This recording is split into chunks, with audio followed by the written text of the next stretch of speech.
नक्सलवाद की लगातार टूट रही कमर, 66 लाख रुपए के इनामी 51 नक्सलियों ने किया सरेंडर, 9 महिलाएं शामिल।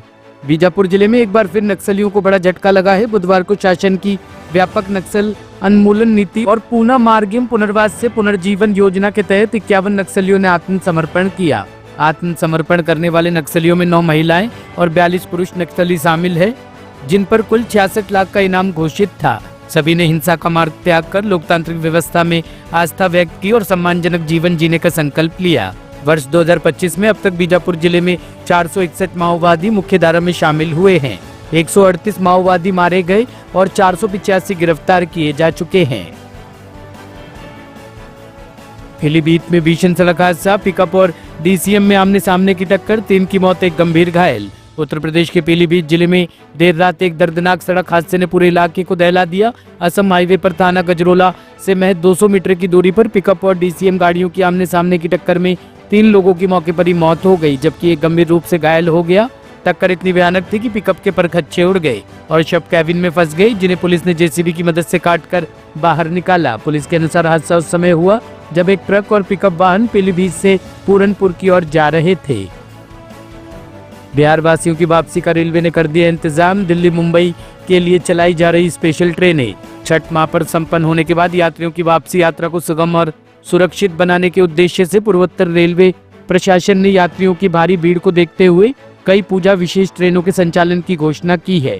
ये ट्रेनें बिहार, पूर्वी उत्तर प्रदेश तथा पूर्वोत्तर क्षेत्र से दिल्ली, मुंबई, कोलकाता और जलपाईगुड़ी जैसे प्रमुख शहरों के बीच विशेष रूप से चलाई जा रही है। रेल प्रशासन के अनुसार छठ पूजा के बाद छपरा, सिवान और गोरखपुर जैसे स्टेशनों से बाहर जाने वाले यात्रियों की संख्या में अप्रत्याशित वृद्धि देखी जा रही है। इस स्थिति को ध्यान में रखते हुए प्रशासन ने 28 अक्टूबर से 1 नवंबर 2025 के बीच विभिन्न दिशाओं में कुल 8 पूजा विशेष गाड़ियों के संचालन का निर्णय लिया है। इन विशेष गाड़ियों में वातानुकूलित, शयनयान और सामान्य श्रेणी के कोचों की संख्या बढ़ाकर यात्रियों को अधिक सुविधा प्रदान की गई है। जोधपुर हाईकोर्ट से आसाराम को बड़ी राहत, बीमारी के आधार पर मिली जमानत, समर्थकों में खुशी।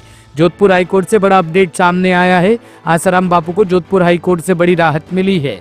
कोर्ट ने उनके उपचार के लिए दायर की गई नियमित जमानत याचिका को मंजूर करते हुए उन्हें जमानत प्रदान की है। ये राहत स्वास्थ्य कारणों के आधार पर दी गई है। मामले की सुनवाई कार्यवाहक मुख्य न्यायाधीश संजीव प्रकाश शर्मा की अध्यक्षता वाली डिवीजन बेंच में हुई। अदालत ने दोनों पक्षों की दलीलें सुनने के बाद आसाराम को इलाज के लिए जमानत देने का फैसला सुनाया। यौन उत्पीड़न के आरोपी आसाराम का मामला लंबे समय से चर्चा में बना हुआ है। फरीदाबाद में रेप मामले में एसआईटी का गठन, 4 युवकों पर लगा आरोप। फरीदाबाद जिला ओल्ड थाना इलाके में 8वीं कक्षा की छात्रा के साथ अपहरण के बाद हुए रेप के मामले को लेकर डीसीपी सेंट्रल उषा की निगरानी में एसआईटी का गठन कर दिया गया है। देखिए, हमारे पास एक शिकायत आई है 27 तारीख को। हमने उस पर सेक्शन 123, 351, 396 BNS और 6 सेक्शन का /17 पॉक्सो एक्ट, इसमें मामला दर्ज किया है और इस पर इन्वेस्टिगेट हम कर रहे हैं। जो पीड़िता है वो 15 साल की बालिका है, स्कूल में पढ़ने वाली है और उसकी किसी लड़के से दोस्ती थी। वो मोमोज खाने के लिए छठ पूजा वाले दिन गई हुई थी। वहाँ पर उसने फ़ोन करके बुलाया तो एक लड़के की बजाय 3-4 लड़के गाड़ी में आ गए और बाद का जो इंसिडेंट है कि एक बच्चे ने करा है या 2-3 लड़कों ने करा है उसके साथ जो रेप है, अभी वो बताने की हालत में नहीं है। लेकिन हमने 3-4 लड़कों के खिलाफ, अज्ञात लड़कों के खिलाफ केस दर्ज कर लिया है और इसमें हमने आरोपी को, उसकी गाड़ी को भी आइडेंटिफाई किया है और जल्दी ही हम इसमें अरेस्ट कर लेंगे। क्राइम टीम और हमारी थाने की टीम, 2 अलग-अलग टीमें लगी हुई हैं और एसआईटी बना दी गई। दिल्ली पुलिस की एंटी नारकोटिक्स स्क्वाड ने नशे के खिलाफ बड़ी कार्रवाई करते हुए दक्षिण पूर्वी दिल्ली इलाके से एक नाइजीरियाई नागरिक को गिरफ्तार किया है। पुलिस ने आरोपी के कब्जे से लगभग 75 ग्राम MDMA ड्रग बरामद की है, जिसकी अंतर्राष्ट्रीय बाजार में कीमत करीब 10 लाख रुपए बताई जा रही है। हमारी जो एंटी नारकोटिक्स की टीम है, जिसका नेतृत्व विष्णुदत्त तिवारी हमारे इंस्पेक्टर साहब कर रहे हैं, उनकी टीम में एक हेड कांस्टेबल धर्मेंद्र हैं। उनको इन्फॉर्मेशन मिली कि अमर कॉलोनी में 2 नाइजीरियंस हैं जो कि MDMA के इलीगल सेलिंग, परचेज और ड्रग्स की पेडलिंग में इन्वॉल्व हैं। उस इंफॉर्मेशन को डेवलप करते हुए हमने एक बड़ी टीम कॉन्स्टिट्यूट की और उस टीम ने जो है सर्च वारंट लेके इस नाइजीरियन पर्सनल जो हमारा अक्यूज्ड है, जिसका नाम है अबुगे किंग्सली अफॉर्म, उसके घर पे रेड डाली।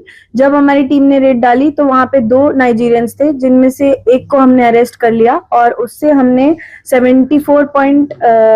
9 ग्राम्स MDMA सीज किया, जिसकी मार्केट वैल्यू लगभग 10 लाख रुपए है। न्यू उस्मानपुर में पुलिस मुठभेड़, बदमाश घायल, बुलेट प्रूफ जैकेट ने बचाई सिपाही की जान। उत्तर पूर्वी दिल्ली के न्यू उस्मानपुर इलाके में देर रात पुलिस और एक बदमाश के बीच मुठभेड़ हुई, जिसमें गोली लगने से आरोपी घायल हो गया। पूछताछ में आरोपी की पहचान इमरान उर्फ काला 21 वर्ष पुत्र मुस्तफा निवासी जनता मजदूर कॉलोनी वेलकम के रूप में हुई। पुलिस ने मौके से एक सेमी ऑटोमेटिक पिस्टल और 2 जिंदा कारतूस बरामद किए हैं। जांच में सामने आया कि जिस मोटरसाइकिल पर आरोपी सवार था वह ज्योतिनगर थाना क्षेत्र से चोरी की गई थी। काला जठेरी गिरोह का बदमाश विकास उर्फ बग्गा मुठभेड़ में गिरफ्तार, हेड कांस्टेबल की बुलेट प्रूफ जैकेट पर लगी गोली। पश्चिमी दिल्ली के द्वारका जिले में पुलिस और अपराधियों के बीच बीती रात हुई मुठभेड़ में कुख्यात काला जठेरी गिरोह से जुड़े बदमाश विकास उर्फ बग्गा को पुलिस ने गिरफ्तार कर लिया। पुलिस की सटीक फायरिंग से विकास उर्फ बग्गा के पैर में गोली लगी और वह मौके पर ही गिर पड़ा। पुलिस ने बिना देर किए उसे काबू में लेकर अस्पताल पहुंचाया, जहां इलाज के बाद उसे गिरफ्तार कर लिया गया। पुलिस अधिकारियों के अनुसार विकास उर्फ बग्गा कुख्यात अपराधियों अनिल चिप्पी और काला जठेरी के गिरोह से सक्रिय रूप से जुड़ा हुआ है और उस पर कई आपराधिक मामले दर्ज है। दिल्ली प्रदेश भाजपा अध्यक्ष वीरेंद्र सचदेवा ने कहा कि पंजाब के लिए यह बेहद दुर्भाग्यपूर्ण है कि अरविंद केजरीवाल के रूप में एक त्रासदी वहां बस गई है। उन्होंने कहा कि पंजाब के किसान पराली जलाने के लिए मजबूर है और इस स्थिति के लिए सीधे तौर पर पंजाब सरकार जिम्मेदार है। दुर्भाग्यपूर्ण है जिस तरह के आंकड़े आ जाए हैं कि पंजाब में सबसे ज्यादा पराली आज के दिन जलाई गई और उसका सीधा असर दिल्ली और NCR पे पड़ता है। प्रदूषण एक ऐसी समस्या है जिससे सबको संयुक्त रूप से लड़ना पड़ेगा, लेकिन पंजाब की राज्य सरकार इसमें गंभीर नहीं है। केंद्र सरकार द्वारा लाखों रुपए की मशीनें पराली जलाने से रोकने के लिए दी गई हैं, लेकिन क्या उसकी अकाउंटेबिलिटी आज तक पता नहीं है, कोई उसका आता पता नहीं है। और दुर्भाग्य से दिल्ली के लिए तो सौभाग्य है, लेकिन पंजाब के लिए दुर्भाग्य यह है कि अरविंद केजरीवाल के रूप में एक ऐसी त्रासदी जो दिल्ली में थी अब पंजाब में जाके बसी हुई है और जहाँ जहाँ पैर पड़े दुष्टन के वहाँ वहाँ बेड़ा गर्क हुआ। पंजाब जिस तरह से चल रहा है और जिस तरह से वहाँ किसानों को मजबूर किया जा रहा है पराली जलाने के लिए, निस्संदेह पंजाब सरकार का उसमें बहुत बड़ा हाथ है। रोकना चाहिए, पंजाब के किसानों को प्रोत्साहित करना चाहिए कि पराली ना जलाएं और प्रदूषण के खिलाफ पंजाब की सरकार को बाकी राज्यों की सरकार के साथ मिलकर काम करना चाहिए। आपका आरोप जलभराव से बच्चे की मौत, बीजेपी सरकार की पोल खोल रहा कूड़े का पहाड़। आम आदमी पार्टी ने रामा बिहार और मुंडका इलाके में पिछले 3-4 महीनों से चल रहे जल भराव को लेकर बीजेपी शासित नगर निगम पर गंभीर आरोप लगाए। पार्टी ने कहा कि इलाके में 7-8 फुट तक पानी जमा है, जिसके कारण एक मासूम बच्ची की मौत हो गई। 6 वर्ष की एक बच्ची जिसका नाम प्रियांशी है, उसकी पानी के अंदर डूबने से के ब्लॉक रामा विहार मुंडगा के अंदर मृत्यु हो गई। ये घटना 23 अक्टूबर 2025 की है। शाम को 5-5:30 बजे बच्ची पानी के अंदर गिरी और उसकी जो डेड बॉडी है, जो लाश है, वो 8 बजे पानी में से लोगों ने, वहीं के लोगों ने एकत्रित करी।